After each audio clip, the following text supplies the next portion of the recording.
Driver refused a ride to a woman in labor. What happened next, no one could imagine. Jack took a deep breath as he glanced at the dashboard clock. Almost midnight.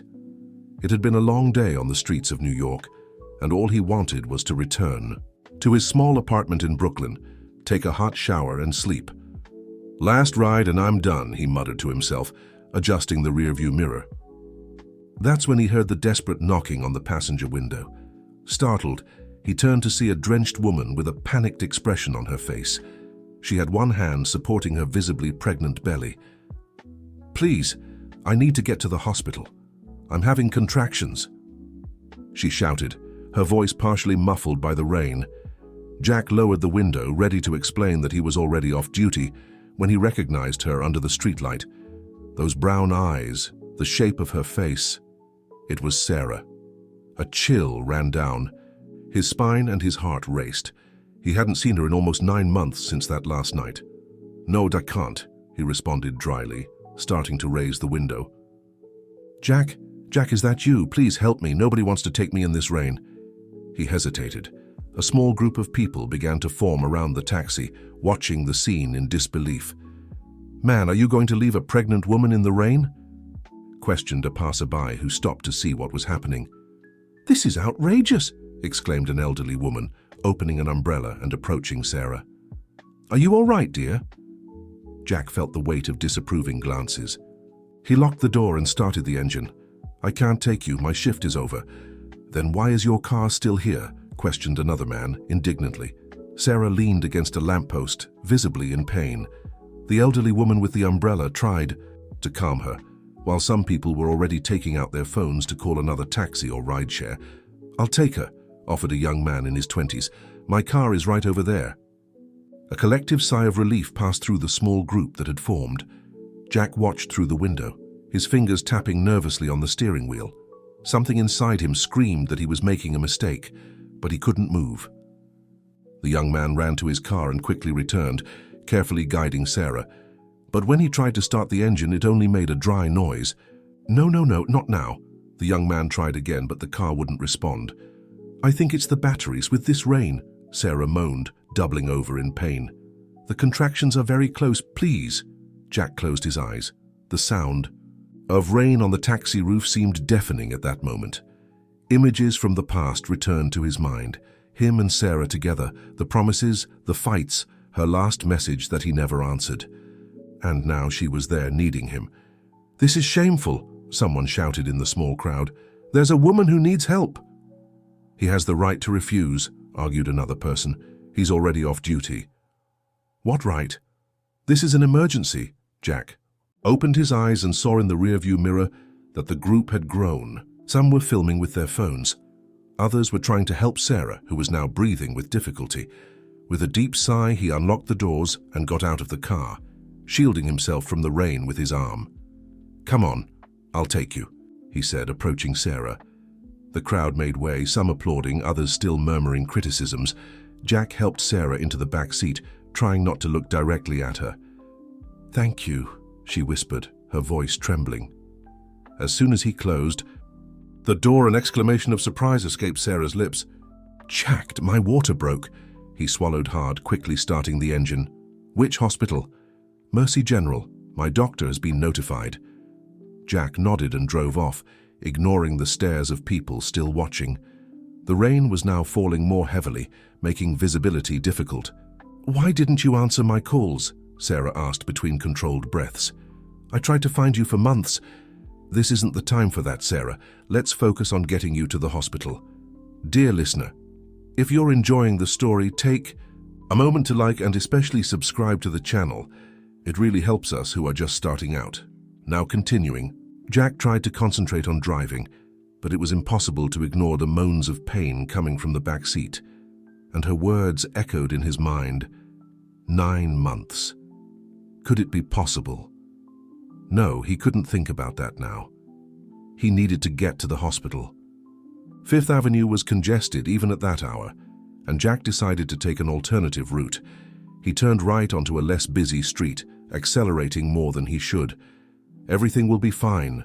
We're almost there," he lied, trying to calm both Sarah and himself. As they passed through an intersection, a police car turned on its siren. Jack cursed under his breath, looking in the rearview mirror. He had no choice but to stop. "What was that?" asked Sarah, breathless. "Police, don't worry, I'll explain the situation." He pulled over and lowered the window. An officer approached, his expression serious under the hood of his rain jacket. "License and registration, please. Do you know you were exceeding the speed limit?" Jack handed over his driver's license and taxi documents, trying to stay calm. "Officer, I'm taking a woman in labor to the hospital. It's an emergency." The officer looked at the back seat, where Sarah was visibly in pain, but then his eyes narrowed as he recognized Jack. "Wait a minute. Aren't you the taxi driver who argued with us last month? At the checkpoint on Madison?" Jack closed his eyes for a second, remembering the incident. He had argued with officers during a checkpoint he considered abusive and was almost arrested for disrespect. "Look, officer, yes, that's me, but now we have a real emergency here, please." The officer looked at Sarah again and then at Jack, as if contemplating his options. "Please," Sarah begged from the back seat, "my baby is coming." After what seemed like an eternity, the officer returned the documents to Jack. "I'll escort you to the hospital. Follow my patrol car." Jack let out the breath he didn't realize he was holding. "Thank you, officer." The patrol car went ahead, clearing the way with its siren on. Jack drove attentively, while Sarah breathed heavily in the back seat. The silence between them was filled with unasked questions. "Why did you avoid me for so long?" she finally asked between contractions. Jack adjusted the rearview mirror, briefly catching her gaze. "I thought it was better that way. After everything that happened between us, you didn't even give me a chance to explain." "Explain what, Sarah? That you chose him?" A moan of pain interrupted the conversation. Jack focused back on the road, following the police car that was now turning left. "It wasn't like that," she managed to say between heavy breaths. "I never chose Michael. You were the one who disappeared when I needed you most." The words hit Jack like a punch. Memories of his last moments with Sarah returned, his jealousy of her boss, the accusations, the door slamming as he left without looking back. Suddenly the patrol car stopped abruptly. Jack braked the taxi, almost skidding on the wet road. The officer came back, his expression concerned. "There's an accident up ahead blocking the road. We'll have to take another route." "How long?" asked Jack anxiously. "Don't know, follow me, I know a detour, but it'll be longer." When the officer walked away, Sarah moaned again. "Jack, I don't think there's time. The baby is coming." Panic took over him. They weren't even close to the hospital, and now they would have to take an unfamiliar detour. He swallowed hard, trying to stay calm. "Hold on a little longer, we'll get there." They followed the patrol car through narrow, poorly lit streets, each minute feeling like an hour. The rain was now torrential, making visibility even more difficult. "Jack," Sarah called, her voice surprisingly calm between contractions. "You need to know... the baby." He waited, his heart beating hard against his ribs. "The baby is yours, Jack." The taxi almost swerved off the road. Jack straightened the wheel in a sudden movement, his hands shaking. "What?" "No. It can't be. It is yours. I found out I was pregnant weeks after you left. I tried to tell you in every way possible." Jack felt his head spinning. A child. He was going to have a child. Or a daughter. He didn't even know the baby's gender. "Why are you telling me this now?" "Because I don't know if we'll reach the hospital in time. I need you to know, in case..." "Don't talk like that. We will get there." But even he had doubts. The street seemed like a maze, and the police car was now slowing down, as if the officer himself was lost. Suddenly the patrol car stopped again. The officer got out and ran to the taxi. "Access is blocked this way too. The storm has knocked down some trees. I'll call an ambulance, but I don't know how long it'll take in this situation." Jack looked at the back seat. Sarah was paler now, breathing with difficulty. "We don't have time," Jack replied. "The baby is coming." The officer looked around, desperate. "There's a health clinic about a mile from here, but I don't know if it's open at this hour." Jack made a decision. "Let's try." The officer nodded. "Follow me." They turned onto a few more streets, the tension increasing with each second. Jack kept one eye on the patrol car and the other on the rearview mirror, checking on Sarah. "Jack." "There's no time," she said, her voice weak. "The baby is coming now." He stopped the taxi on the shoulder, his heart nearly jumping out of his mouth. The officer noticed and also stopped, running back. "What happened?" "It's happening. Right. Here." The officer ran his hands through his wet hair, visibly nervous. "I'll call for help on the radio. Stay with her." Jack got out of the car and opened the back door, not caring about the rain soaking him. Sarah was lying on the seat, her legs bent, her face contorted in pain. "I don't know what to do," he admitted, feeling completely powerless. "Neither do I," she replied, a weak smile amid the pain. A man approached, running in the rain. He seemed to have come from one of the nearby houses. "Need help?" I heard the commotion. Jack turned, grateful for any assistance. "The woman is in labor." The man approached, looking inside the taxi. "I'm Greg, former paramedic. I can help." It was as if an angel had appeared in the midst of that storm. Greg immediately took control of the situation, asking Jack to help position Sarah better in the back seat. "The baby is crowning," announced Greg after a quick check. "It's going to be born right here." The next few minutes were a mix of fear, tension, and a strange feeling of witnessing a miracle. Greg gave instructions. Jack held Sarah's hand. The officer managed to find some clean towels in his trunk. "A little more, Sarah," Greg encouraged. "You're almost there." With a final moan of effort, the baby was finally born, slipping into Greg's experienced hands. But there was no cry. The silence that followed was the most terrifying moment of Jack's life. Greg acted quickly, clearing the newborn's airways, gently stimulating it. "Come on, little one. Come on."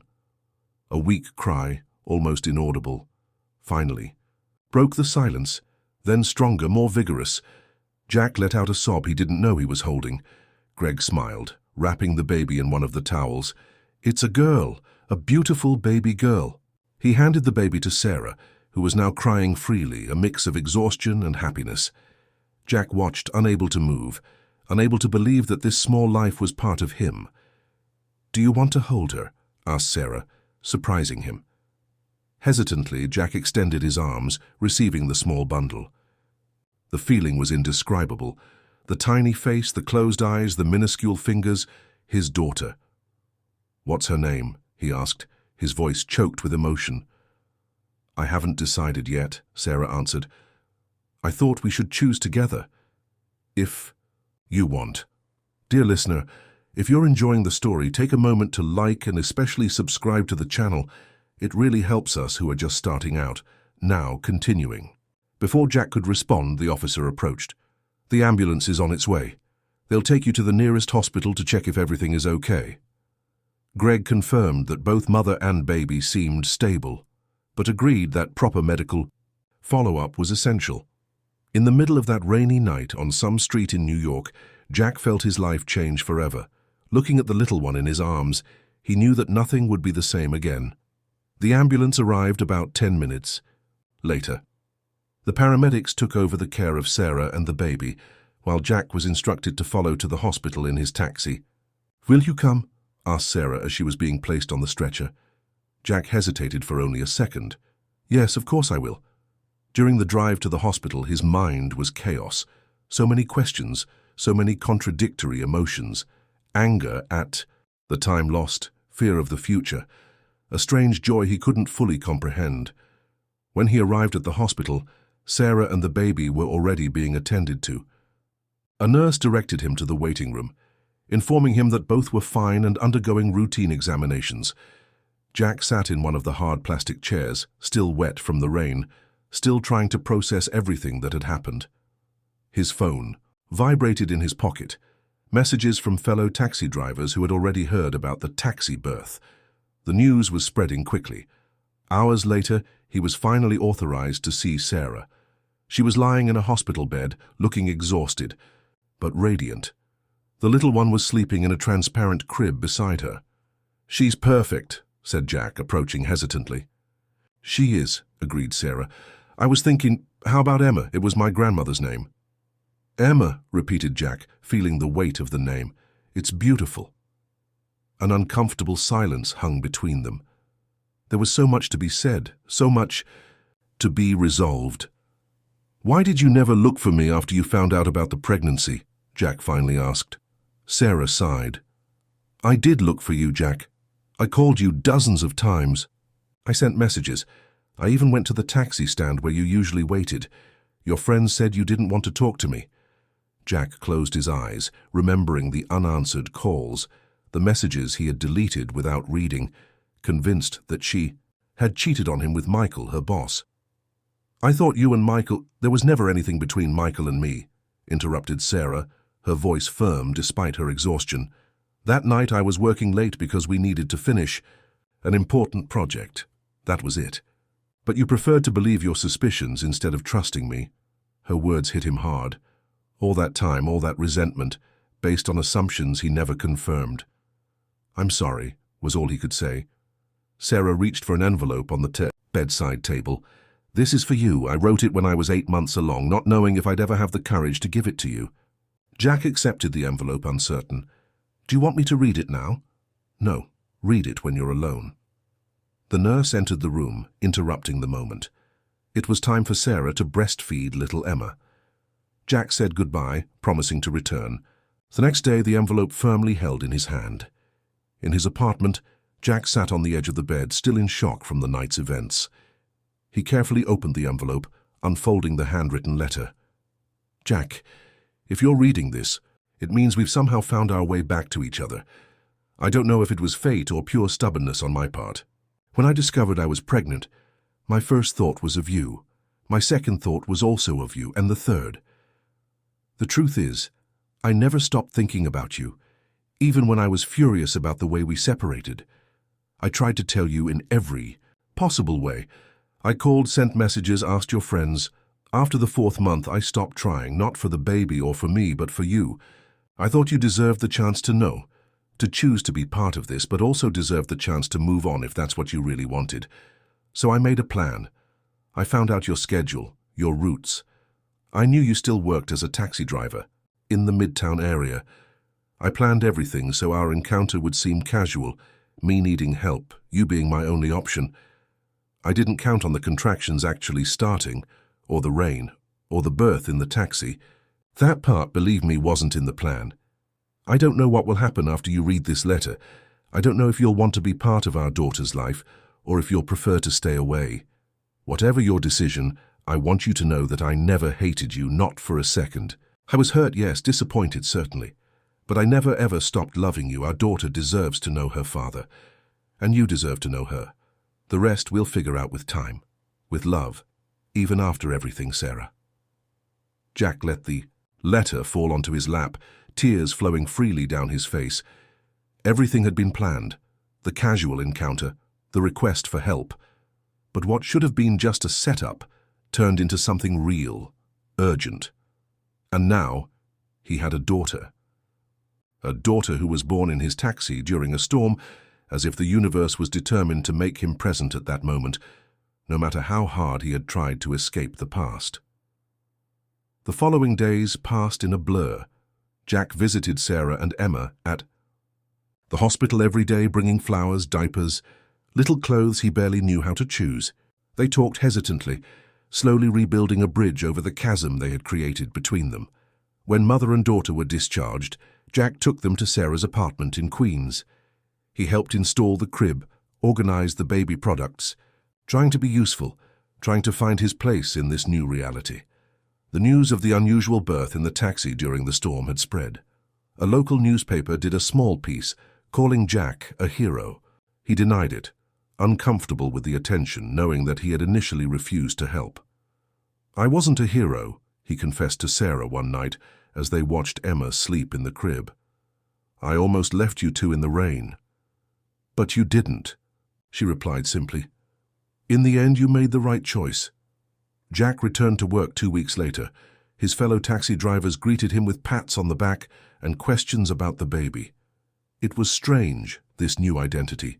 Jack, the taxi driver, who became a father during a ride. But despite the frequent visits, the gifts, the help he offered, Jack still kept himself emotionally distant. Something prevented him from fully committing to this new life. One night, after putting Emma to sleep, Sarah confronted him in the small kitchen of the apartment. "You still haven't decided, have you?" Jack looked away, pretending to be interested in the coffee mug he was holding. "Decided what?" "If you really want to be part of her life. Of our life." Sarah didn't seem angry, just tired. "You come here, bring presents, hold her, but you're not really here." "It's not that simple, Sarah. Everything happened so fast." "I know, and I'm not demanding anything, just, we need to know. I need to know, because this half in, half out, appearing and disappearing, it's not fair to Emma. Or to me." Jack felt the weight of those words. She was right. He couldn't continue in that limbo, in that indecision. He needed to make a choice. "I need time," he said finally. Sarah nodded, unsurprised. "Time you have. Just don't take too long. Some absences become permanent before we realize it."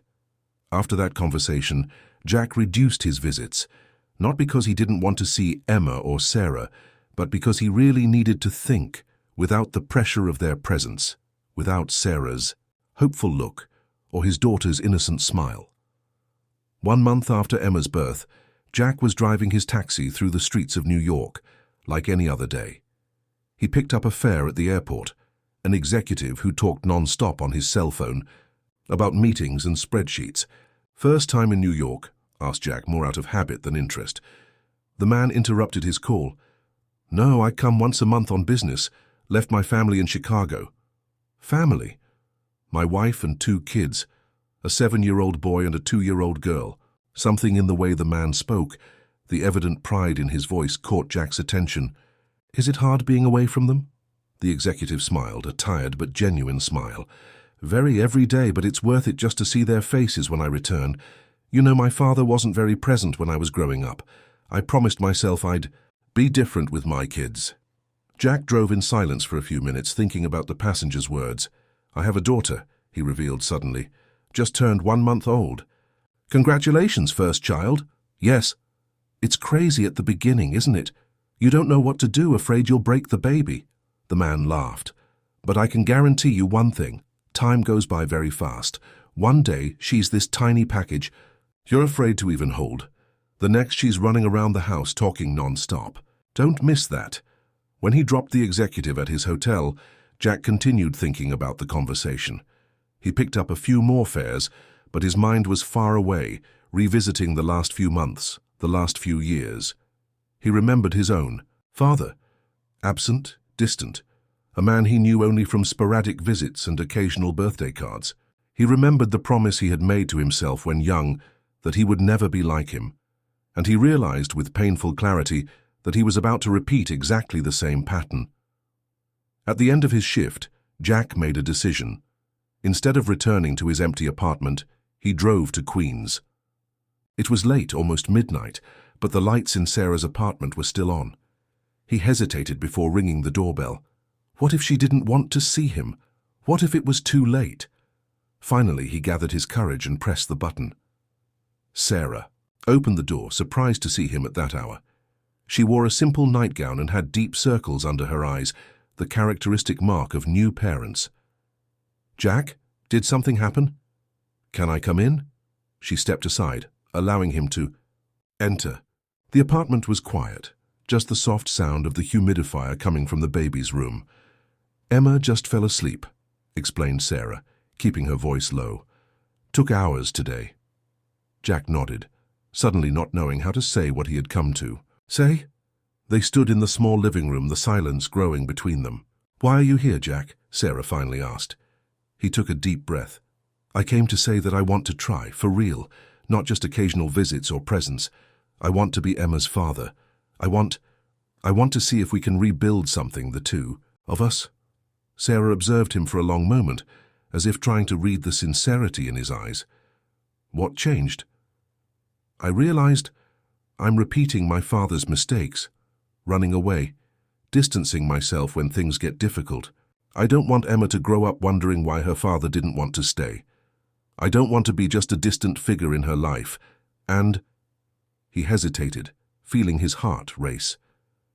"And I don't want to be just a distant figure in your life either.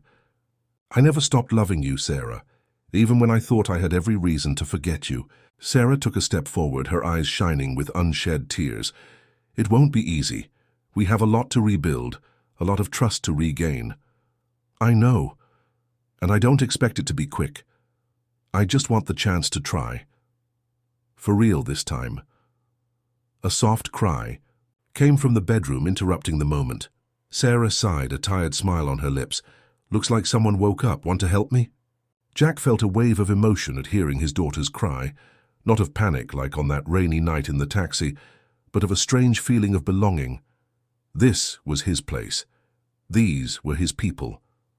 "I do," he answered, with a certainty he hadn't felt in a long time.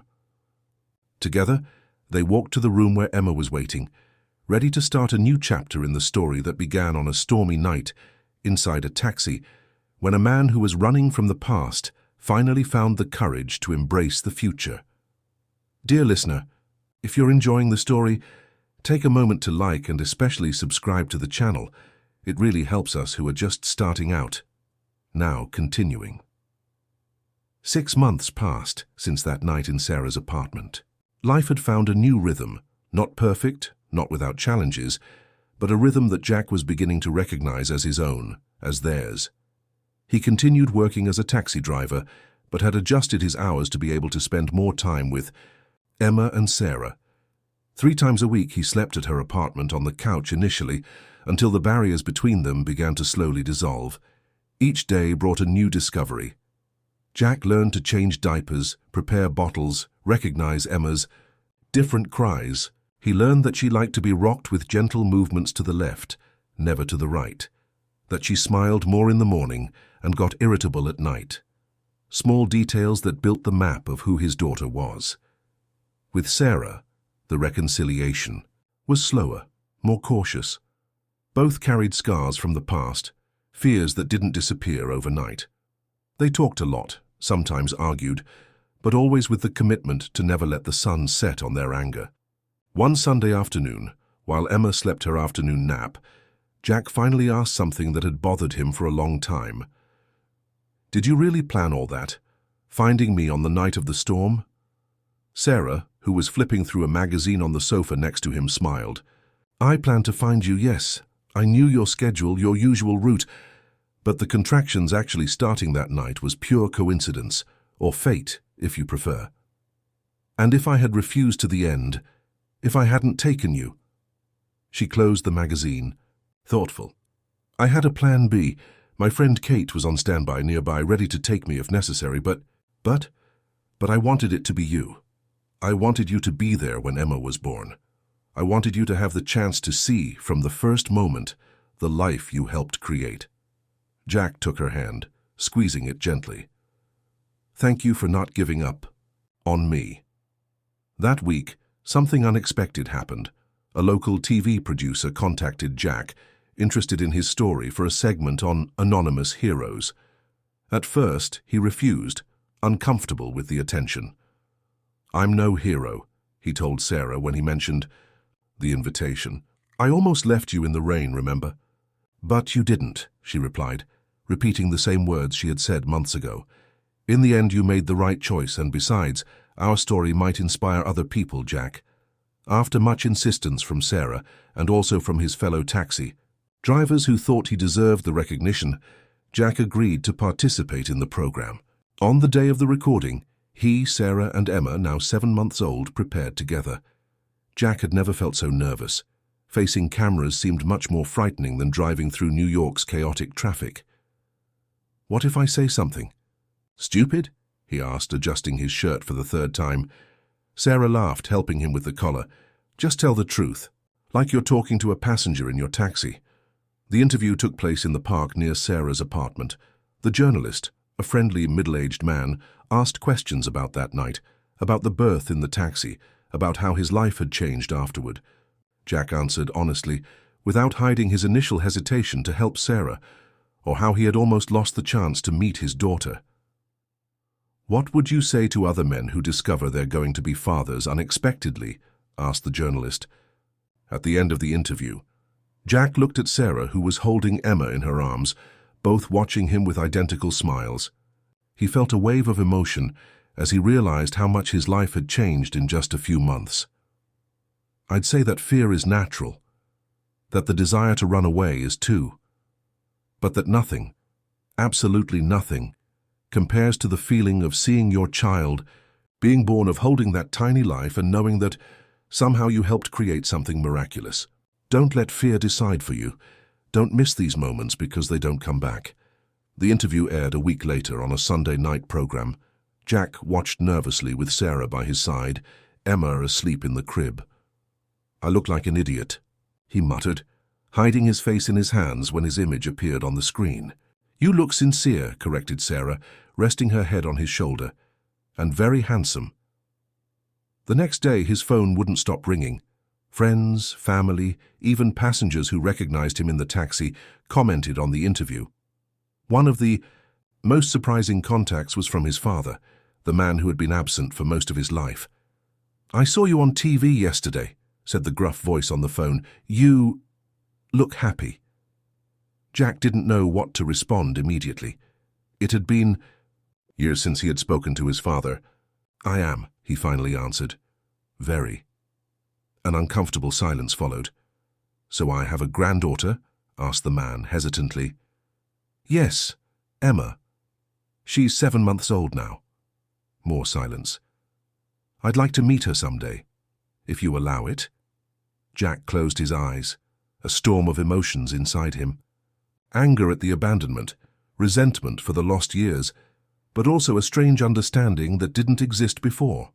Now, as a father, he was beginning to understand how difficult it could be to face responsibilities, how tempting it was to run away when everything seemed too overwhelming. "Maybe," he replied, not ready to close the door, nor to open it completely. "Let's take it slow." After that call, Jack found himself thinking a lot about family cycles, about patterns that repeat through generations. His father had been absent, as his father before him had been. Jack had almost followed the same path, but he chose differently. He chose to break the cycle. On a cool autumn afternoon, as they walked through Central Park, Jack asked Sarah to sit on one of the benches by the lake. Emma was asleep in the stroller, exhausted after a morning of discoveries. "I need to ask you something," he said, surprisingly nervous. Sarah looked at him curiously. "What is it? You have that face you make when you've done something wrong." He smiled, taking her hands in his. "I haven't done anything wrong yet, I hope." He took a deep breath, gathering courage. "These last months have been the best of my life. I never thought I could be so happy, so complete. You and Emma, you're my family, the place I want to return to every day." Sarah squeezed his hands, her eyes already shining with unshed tears. "I know we still have a lot to rebuild, a lot, to learn about each other, but I wanted to know if you would agree to move into a new apartment with me. Something bigger, with space for the three of us to grow together, a place that's ours, not mine, not yours, but ours." It wasn't exactly a marriage proposal. Both knew they weren't ready for that step yet, but it was a promise, a commitment, a deliberate choice to build a future together. Sarah smiled through her tears. "Are you asking me to live with you?" "Jack Miller, I am, because every time I leave your apartment to go back to mine, I feel like I'm leaving my heart behind, and I'm tired of that feeling." She leaned in, kissing him softly. "Yes, let's find our place." 2 weeks later, they found an apartment in Park Slope, not very large, but with 3 bedrooms, a spacious living room, and a small balcony from which they could see the sunset. The rent was higher than they could comfortably afford, but Jack had started giving driving lessons in the mornings, an extra job that supplemented his income as a taxi driver. On moving day, as they carried boxes and furniture, reorganizing their lives in a new space, Jack realized something important. He was happy, not just momentarily satisfied, but deeply, substantially happy. The kind of happiness that builds slowly, brick by brick, choice by choice. That night, after Emma fell asleep in her new room, decorated with fluorescent stars on the ceiling, Jack and Sarah sat on the small balcony, sharing a bottle of wine. "Do you regret it?" she asked, watching the city lights. "Regret what?"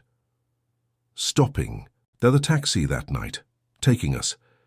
Jack thought for a moment, reliving that rainy night, the fear, the hesitation, the final decision that changed everything. Not for a second, he answered, with absolute certainty. It was the best decision I ever made in my life. Sarah smiled, resting her head on his shoulder. You know what's funny? That night I really did have a plan B. I had someone else ready to take me to the hospital if you refused. Your friend Kate, you mentioned. Yes. But when I saw you in that taxi, something inside me knew you wouldn't drive away. That despite everything, despite our complicated history, you would do the right thing. Jack kissed the top of her head, grateful for the faith she had placed in him even when he himself doubted. You knew me better than I knew myself.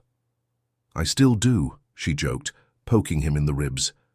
They laughed together, watching the city, feeling the good weight of the life they had chosen to build together. Not out of obligation, not out of guilt, but out of love. Imperfect, sometimes complicated, but genuine. Jack's taxi was still parked on the street below, visible from the balcony. He observed it for a moment, thinking of all the lives that had crossed paths in that vehicle over the years. So many destinations, so many stories, but none as important as the one that began on a stormy night, when a reluctant taxi driver finally decided to open not just the door of his car, but also of his heart. A year passed since the move to the Park Slope apartment. Emma was growing fast, already taking her first uncertain steps around the apartment, to the delight of Jack and Sarah. Life had found a comfortable routine. Jack alternated between driving the taxi and giving driving lessons, while Sarah had returned to work as a marketing analyst at a new company. Mornings were a coordinated dance of bottles, diapers, and hurried goodbyes. Nights, precious moments of reunion, of sharing the small achievements and frustrations of the day. It wasn't perfect. They argued about finances, about who had forgotten to buy diapers, about the small irritations that are part of any relationship. But overall they were happy. Jack had become a dedicated father, making up for every moment lost in the first months of Emma's life. He knew what her favorite toy was, a worn blue bear, her preferred lullaby, a song Sarah had invented, and exactly how to hold her when she had colic. On a sunny Saturday, while Sarah had gone to visit her mother, Jack was playing with Emma in the living room, stacking colored blocks that she knocked down with giggles of pure joy. The phone rang. It was his father, Robert. In recent months, they had resumed a hesitant, cautious contact. The older man had met Jack a few times, always in public places, brief encounters still charged with unresolved tension. He had met Emma twice, showing himself surprisingly gentle with his granddaughter. "Can we meet today?" asked Robert, his voice tense even through the phone. "It's important." Jack looked at Emma, who was now chewing on one of the blocks with concentration. "I have Emma with me today. Sarah won't be back until later." "That's okay. We can meet at the park near your house." There was something in his father's voice that left Jack uneasy, but he agreed. 2 hours later, they were sitting on a bench in Prospect Park, Emma entertained with the pigeons approaching in search. "Have crumbs." Robert looked older than his 58 years. His face marked, his eyes tired. He wore a carefully ironed dress shirt, as if he had prepared specially for the meeting. "I need to tell you some things," the older man began, his hands restless in his lap. "Things that should have been said a long time ago." Jack observed his father cautiously. Although they were trying to rebuild some kind of relationship, there was still a lot of resentment, many unanswered questions. "I'm listening." Robert took a deep breath, as if gathering courage. "When you were born, it was the happiest day of my life. Your mother and I, we were so happy, so full of dreams." Jack frowned, surprised. His father rarely spoke of his mother, who had left when he was only 5 years old. "So what happened? Why did you disappear from my life? Why did you leave me with Grandma while you built another family in another city?" "It wasn't like that," Robert replied, his voice low. "Or at least not completely. When your mother left us, I fell apart. I didn't know how to be a father alone, how to take care of a child while trying to survive." "Many men manage," Jack retorted, the old hurt surfacing. "Yes, they do. I couldn't. Or I thought I couldn't." Robert paused, watching Emma, who was now turning her attention to a dog passing by with its owner. "I left you with your grandmother because I thought she would do a better job. And I distanced myself because every time I looked at you, I saw her face, felt the pain of rejection again." Jack felt anger bubble inside him. "So I was a painful reminder, an inconvenience." "No, son, no." Robert ran his hand through his grey hair. "I'm explaining badly. I was young, I was hurt, and I made terrible mistakes. Mistakes that have no excuse. Why are you telling me this now?" Robert looked at the ground, as if the following words were too difficult to pronounce while facing his son. "I'm sick, Jack. Cancer. The doctors say I have between 6 months and a year." The impact of the revelation hit Jack like a punch. All the anger that was boiling inside him moments before seemed to dissipate, replaced by a confusion of emotions he couldn't name. "Why didn't you tell me before? I found out 3 weeks ago. I needed to process everything, decide how to tell you." Robert finally looked at his son, his eyes bright with unshed tears. "I'm not saying this to gain your sympathy or forgiveness. I'm saying it because I don't want to make the same mistakes. I don't want to leave this world without you knowing the truth." "What truth?" Robert took a deep breath. "Your mother didn't leave us voluntarily. She suffered from severe postpartum depression. At the time, there wasn't much talk about it. There wasn't the support that exists today. She tried to He interrupted the sentence, looking at Emma. "She tried to end her own life. Twice." Jack felt as if the ground had disappeared beneath his feet. All his life he had believed that his mother simply didn't want them anymore, that she had chosen another life, another path. "The second time, she succeeded," continued Robert, his voice choked. "It wasn't a car accident like they told you, it was... She chose to leave, and I didn't know how to deal with that, how to explain to a 5-year-old boy that his mother was suffering so much she couldn't live anymore." Jack picked up Emma instinctively, as if he needed to hold something solid, real, to not get lost, amid the revelation. The girl complained, wanting to continue her exploration, but he held her firmly. "Why did you never tell me this?" "At first, because you were too young to understand. Then because I felt guilty. I should have noticed the signs, should have been able to help her. And then so much time passed that it seemed impossible to correct the lie." Jack shook his head, trying to assimilate everything. A terrible thought hit him. Is this hereditary? Could Emma... "No, son, it doesn't work that way. Your mother went through childhood traumas that were never treated, had a predisposition that was never identified. But it's not something that simply passes on like a sentence." Robert hesitated. "But that's why I distanced myself. I was afraid I couldn't raise you properly, that I would fail as I failed with her. When I remarried years later, it seemed easier to start from scratch than to face the mistakes of the past." "And now, what do you want from me?" "Nothing you don't want to give, just time. To know my granddaughter a little more, to try to make up for it, even knowing it's impossible to recover the lost years."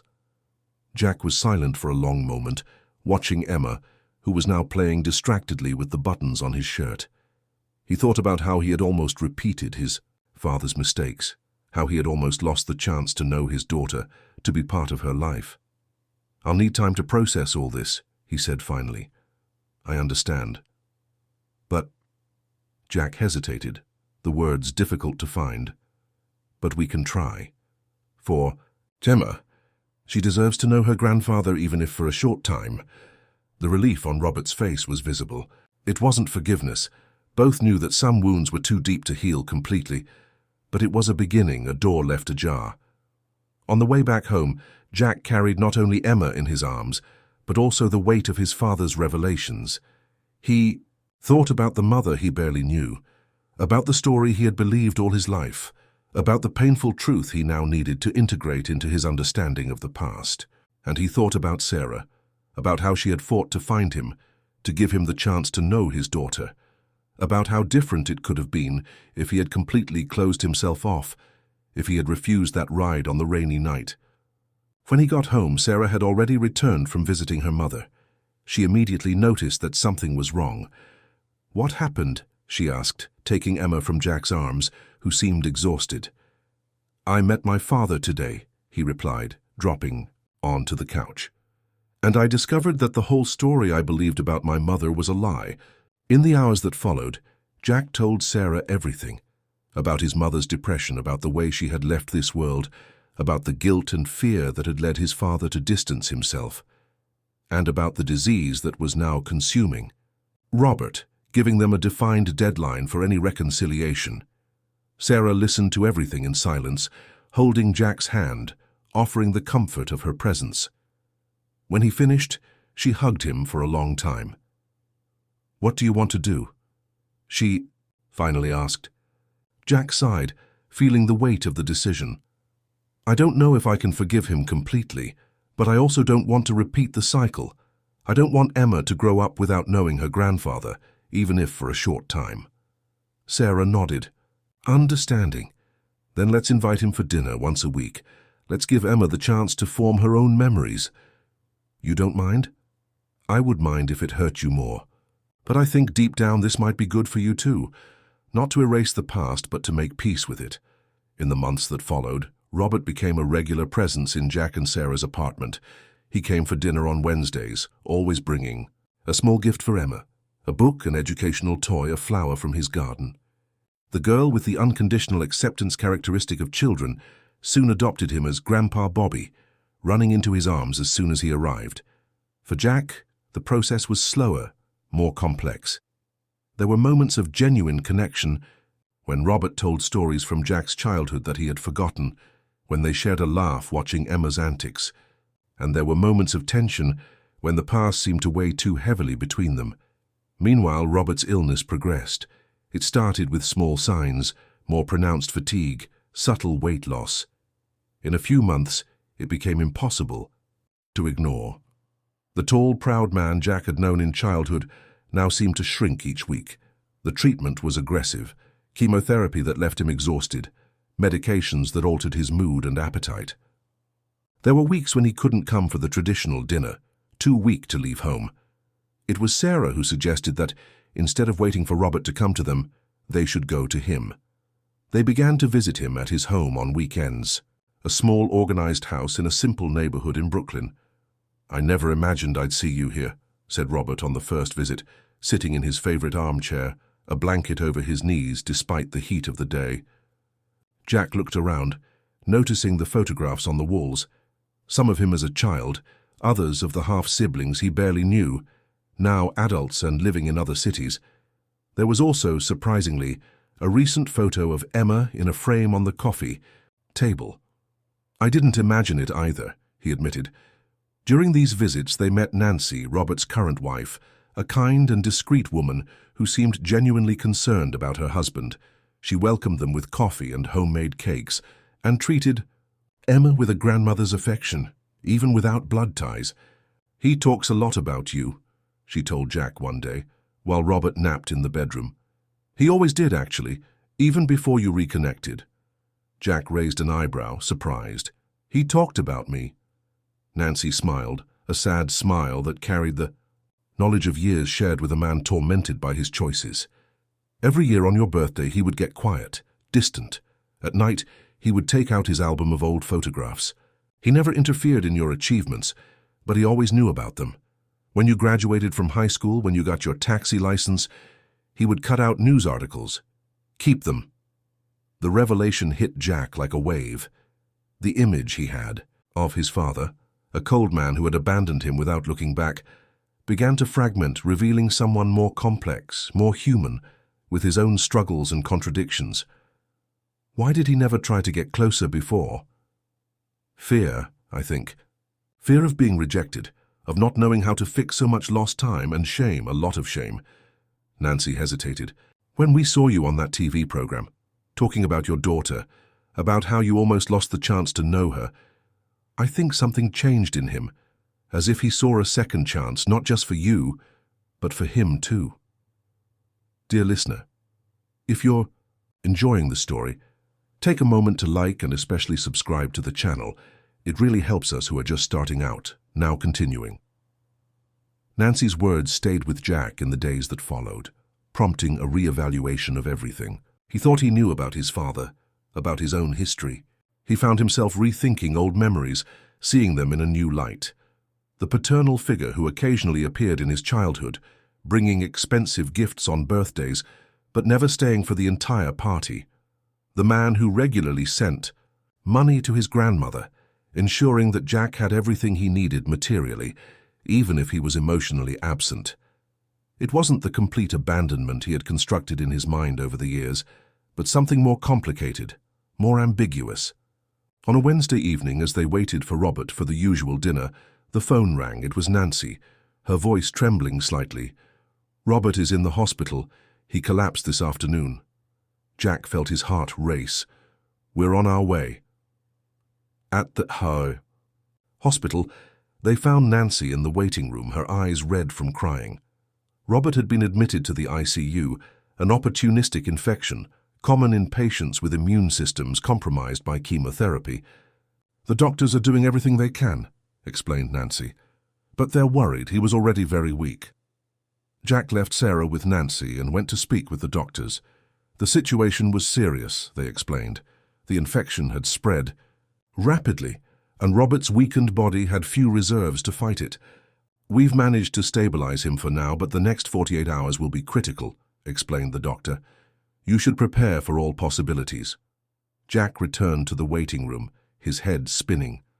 Just a few months ago, his father had reappeared in his life, bringing painful truths, but also the possibility of reconciliation. Now this window of opportunity seemed to be closing too quickly. "Can I see him?" he asked Nancy.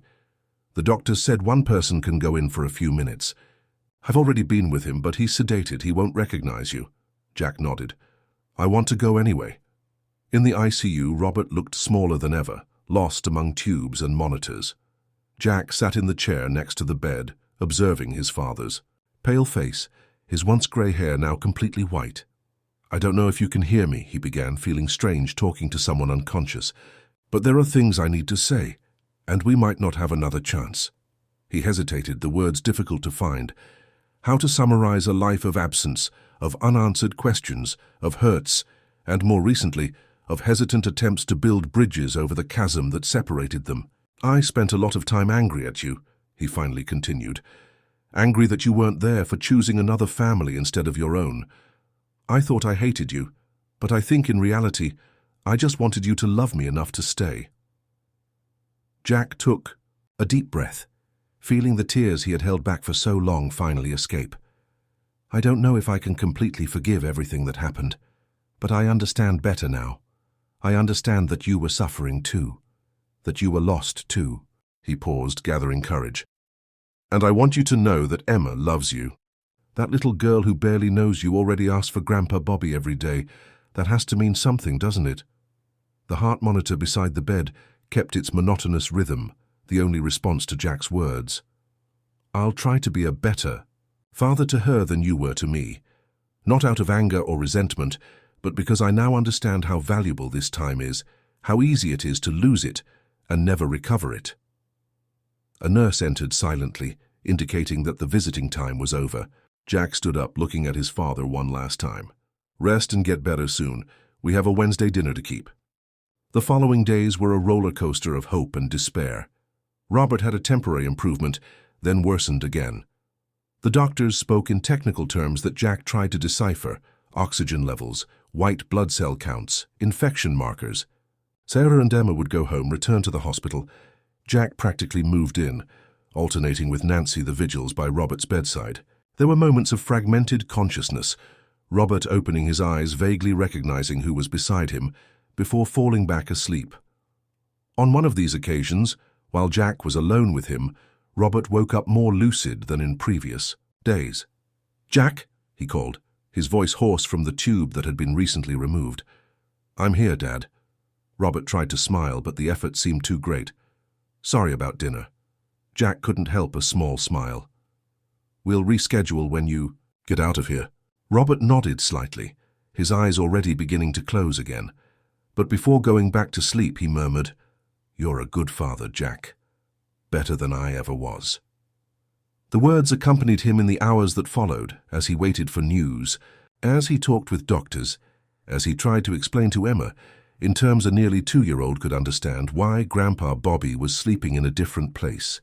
On the 5th day of hospitalization, there was a change. The doctors spent more time in the room, more tests were done, more specialists consulted. When they finally came to speak with Jack and Nancy, their faces already told the story before. The words. "The infection is regressing," explained the doctor to the surprise of both. "The antibiotics are finally taking effect. If it continues like this, in a few days he can go to a regular room." The news was received with tears of relief. Jack immediately called Sarah, who promised to bring Emma for a quick visit as soon as Robert was in a normal room. The recovery was slow but steady. 2 weeks later, Robert was discharged from the hospital, weaker, thinner, but alive. The cancer was still there, the doctor reminded, but the infection had been defeated, giving them more time. "More time for what?" asked Robert during the trip back home, Jack driving the taxi with extra care over each bump. "For Wednesday dinners," Jack replied simply. "Emma misses you." Robert smiled, looking out the window at the familiar streets of New York. "Just Emma?" Jack didn't respond immediately, concentrating on driving. Finally, when they stopped at a traffic light, he looked at his father. "No, not just Emma." The following weeks brought a new routine. Robert was too weak to visit Jack and Sarah's apartment, so they reversed the tradition. Wednesdays were now dinner at Robert and Nancy's house. Sarah prepared Emma's favorite food, pasta with homemade tomato sauce, and they brought everything ready. They dined together in the small living room, Robert in his armchair, with Emma invariably finding her way to his lap, despite everyone's protests that she might hurt him. "She doesn't hurt me," insisted Robert, his eyes shining as he watched his granddaughter. "She gives me strength." On one of these nights, while Sarah and Nancy washed the dishes in the kitchen and Emma had fallen asleep on the sofa, exhausted after a night of games, Robert called Jack to his small office. It was a simple room, with an old desk, bookshelves, and an old typewriter that Jack supposed was more decorative than functional. Robert opened a drawer, removing a yellowed envelope. "This was your mother's," he said, extending the envelope to Jack. "She left it for you for when you were older. I never found the right moment to give it to you." Jack accepted the envelope with trembling hands. "Why now?" "Because I think now you're ready. Ready to understand." Alone at home hours later, Jack finally found the courage to open the envelope. Inside was a handwritten letter, the paper already yellowed by time, the ink slightly faded. The date at the top indicated it had been written a week before his mother passed away. "My dear son, if you're reading this, it means you've grown up. It means I'm not there to see the man you've become, and for that my heart breaks a little more. There is a darkness in me that I can't explain, a sadness so deep that sometimes I can barely breathe. The doctors call it postpartum depression, but it started long before, in the shadows of my childhood, in the dark corners of my mind that have always been there. I want you to know that this has nothing to do with you. You are perfect, the most beautiful thing I've ever created. When you smile at me, it's as if the sun finally appears after days of storm, but the storm always returns, and I'm afraid that one day you'll get lost in it too. Your father is a good man. He tries, he really tries, but he doesn't know how to help me, and I don't blame him for that. No one knows, not even me. If I'm not there, if I couldn't stay, it's not because I didn't love you enough. It's because sometimes love isn't enough to heal what's broken inside us. I hope you'll be happy, my son. I hope you find joy in small things, in the taste of a ripe fruit, in the smell of summer rain, in the embrace of someone you love. I hope you know how to forgive, me, your father, and most importantly yourself, for the imperfections we all carry. And I hope, more than anything, that you find love. The kind of love that illuminates even the darkest corners of the soul. Forever yours, Mom. Jack read the letter several times, tears blurring his vision. It was the voice of a woman he had never really known, a mother that life had taken from him too early. Words written more than 30 years ago, but that somehow seemed to speak directly to the man he was now. He carefully put away the letter and went to Emma's room. The girl slept peacefully, her chest rising and falling in a gentle rhythm, the Blue Bear firmly embraced. Jack sat on the edge of the bed just watching her, marveling at the miracle of her existence, at the perfection of her small fingers, at the peace on her sleeping face.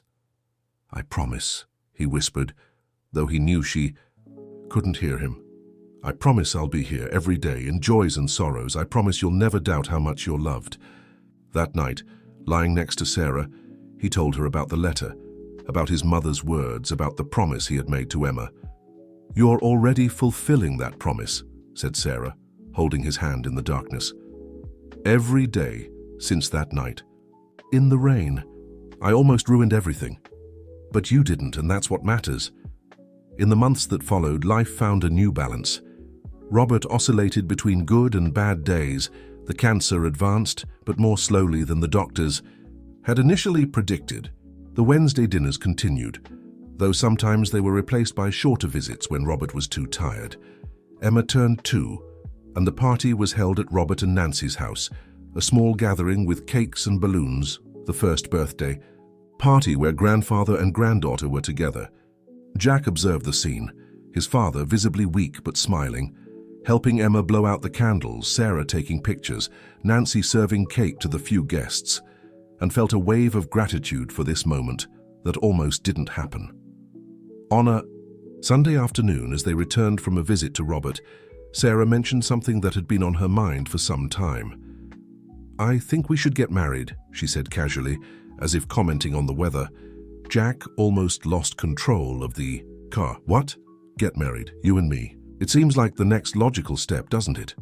He looked at her, incredulous. "Are you proposing to me in the middle of Sunday traffic?" Sarah laughed, the light, crystalline sound he loved so much. "I guess I am. Not very romantic, is it?" "Not very, no." "So what do you think?" Jack thought for a moment. They had come a long way since that rainy night when their lives reconnected. They had built a family, a home, a life together. Marriage seemed, as she said, the next logical step. "I think I deserve a more elaborate proposal," he joked, "with flowers, candlelit dinner, maybe a violinist." Sarah rolled her eyes, but she was smiling. "All right, I'll plan something more romantic." "No," said Jack, taking her hand. "Yes, yes, yes, let's get married." Her smile lit up the entire car. "So we're engaged?" It seems so. They planned a simple ceremony for 3 months from then, just family and close friends, nothing extravagant. The date was strategically chosen, in a period when Robert would be between treatment cycles, theoretically with more energy. Jack asked his father to be his best man, a symbolic gesture of reconciliation that brought tears to the older man's eyes. "Are you sure?" asked Robert, visibly moved. "Absolutely," replied Jack. "I want you by my side on that day." The news of the engagement spread quickly among friends and colleagues. The taxi drivers organized a small surprise celebration at the stand where Jack usually waited for passengers. Beer, snacks, and many jokes about finally doing the right thing. "Remember when I found you that morning after the birth?" asked Dave, one of the oldest taxi drivers, who had been almost a mentor to Jack when he started in the profession. "You were in shock, could barely drive straight." Jack laughed, remembering the day after that fateful night, how he had returned to work still dazed, how his colleagues already knew about the taxi birth thanks to the radio and social media. "You told me my life would never be the same," recalled Jack. "And I was right, wasn't I?" Jack looked around at the friends who supported him, at the taxi that had been witness to so many important moments, at the photo of Sarah and Emma he now kept on the dashboard. "You were completely right." In the weeks that followed, they immersed themselves in wedding preparations. They chose a small venue on the outskirts of the city, with a perfect lawn for the outdoor ceremony Sarah had always dreamed of. Emma would be the flower girl, a task the girl took very seriously, practicing throwing flower petals down the hallway of the apartment. A month before the set date, however, Robert was hospitalized again. The cancer had spread to the bones, the doctors explained, causing intense pain that the medications could no longer control.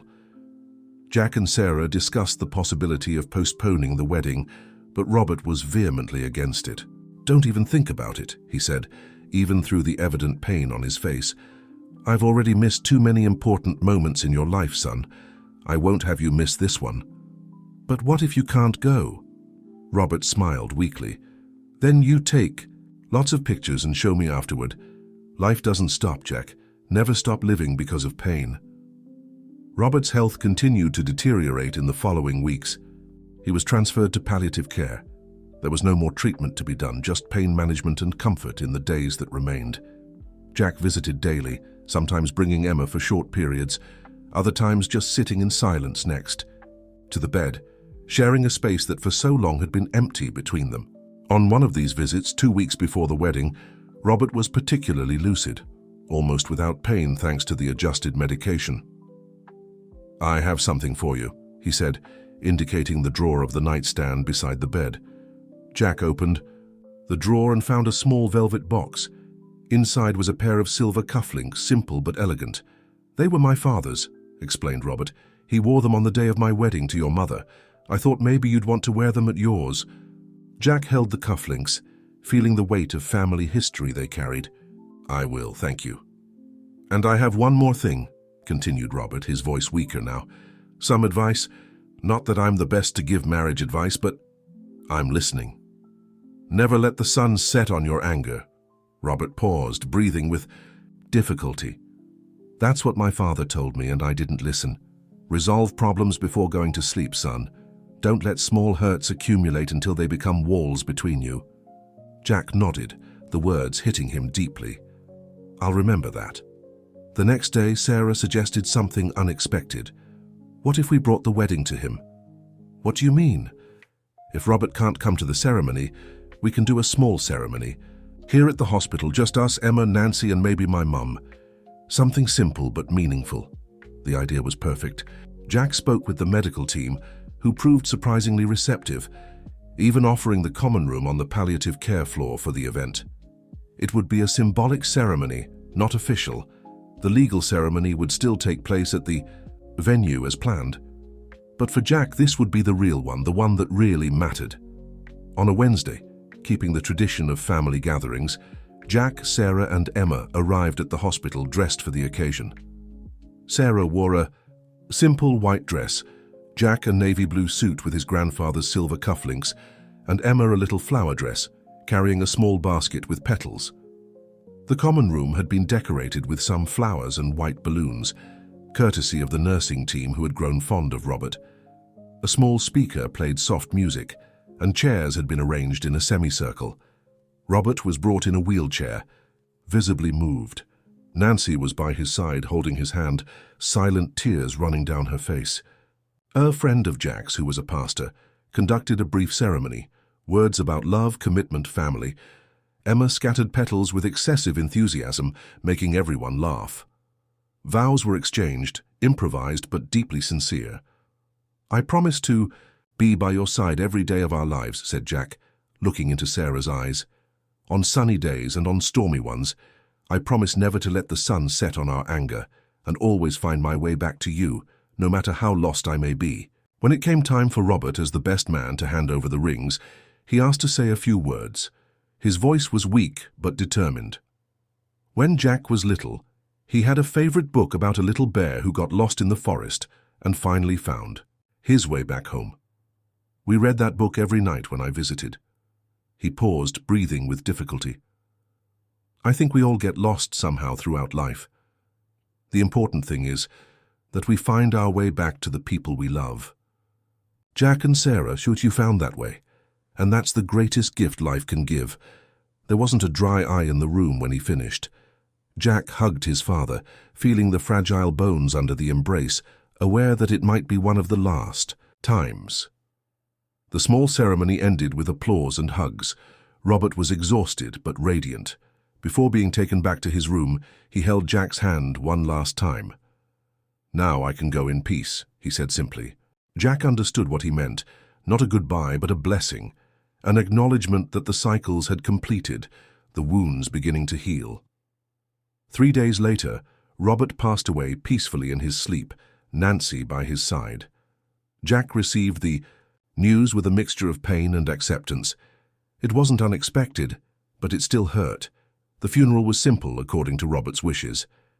Jack was surprised by the number of people present, friends of his father he had never met, colleagues, neighbors.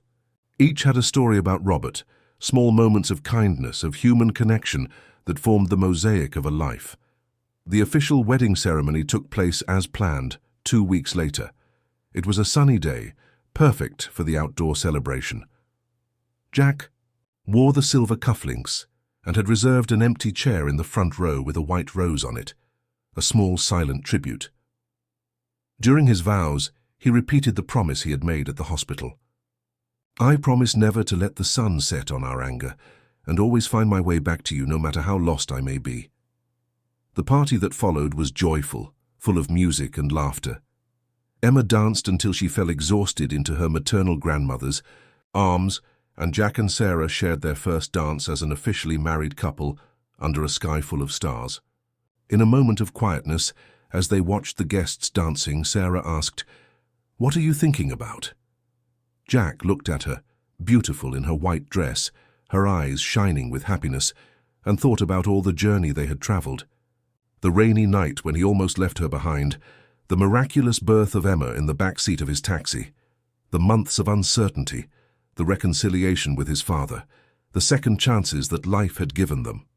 "I'm thinking about how strange life is," he answered, "how sometimes we need to get completely lost to find our way back home." Sarah smiled, understanding perfectly. "And where is home for you?" Jack looked at Emma, asleep in her grandmother's arms. He looked at their friends and family gathered to celebrate with them, and he looked at Sarah, the woman who had risked everything to give him a second chance to be a father, to be the man he could be. "Home is where you are," he replied, simply. It always was. 3 years passed since that day. Jack and Sarah continued in the Park Slope apartment, now with a new member in the family. Oliver, an 8-month-old boy with his mother's smile and his father's stubbornness. Emma, now almost 5, was a tireless chatterbox who loved to tell stories to her younger brother. Among her favorite stories was the one about the day she was born, in Daddy's taxi, in the biggest rain in the world, and Daddy was so scared he almost fainted, as she liked to tell it, with some childish exaggerations. Jack continued working as a taxi driver, but now also taught at a driving school 3 times a week. Sarah had been promoted to marketing manager at her company, a demanding job she loved. Life wasn't perfect. There were bills to pay, sleepless nights when Oliver was sick, arguments about who had forgotten to pick up Emma from school. But there was also shared laughter, small daily celebrations, the certainty of being together no matter what came. On the living room wall, next to the family photos, there was a framed picture of Robert holding Emma on his lap, both smiling. Jack sometimes picked up Oliver and showed him the photo, telling the baby about the grandfather he never got to meet. On a Wednesday night, a tradition they maintained even after Robert's passing, they were all gathered in the living room. Sarah was reading a book to Emma, Oliver was playing with colored blocks on the rug, and Jack was watching them, feeling a peace he had never imagined possible. The phone rang. It was Dave, his former taxi driver colleague. "Jack, you won't believe what happened. Remember that TV program where you told the story of the birth in the taxi? They're doing a special series on Where Are They Now, and they want to interview you and your family." Jack laughed. "Seriously, after all this time? Your story touched a lot of people, man. They want to know how you, Sarah, and the little girl who was born in the taxi are doing." After hanging up, Jack told Sarah the news, who shook her head, amused. "Seems like our story continues to interest people." "It's a good story," replied Jack, sitting next to her on the couch, Oliver immediately crawling onto his lap. "It is," agreed Sarah, watching her family gathered together. "The best we've ever lived." The end. Dear listeners, what did you think of Jack and Sarah's journey? Could you feel the emotions of this taxi driver who almost lost the chance to meet his daughter? Do you believe he made the right decision on that rainy night? We would love to read your opinions in the comments. Where are you following us from? Did this story touch your heart in any special way? Don't forget to like and especially subscribe to the channel so you don't miss other touching stories like this one. Your company means a lot to us who are beginning this journey of sharing stories that touch the heart. Until the next story.